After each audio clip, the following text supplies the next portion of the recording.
చీకటి జీవితం, ప్రభువులో వెలుగుకరమైన జీవితం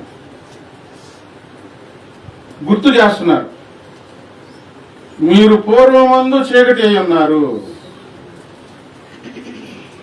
ఎందుకు గుర్తు చేస్తున్నారు? దేవుని నమ్ముకున్న ఇప్పుడు మీ వెలుగుకరమైన జీవితానికి, చీకటి జీవితానికి వ్యత్యాసం మీకు తెలియాలి, తేడా తెలియాలి. మీకు తెలియాలి, ఇతరులకు కనిపించాలి. అందుకు గుర్తు చేస్తా ఉన్నారు.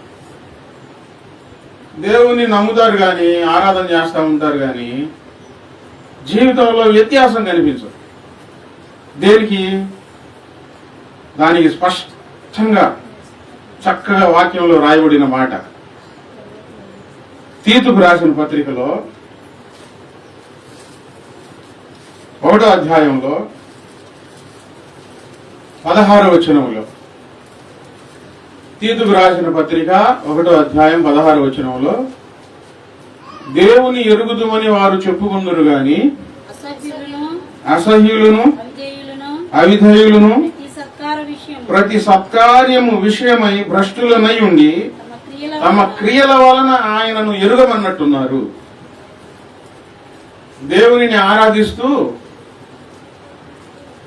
దేవుడు అంటే మాకు తెలుసు అని చెప్పుకుంటూ బాహ్య ప్రపంచానికి అంతరంగంలో ఒక స్పష్టమైన వ్యత్యాసమైన జీవితం కనిపించని వారు.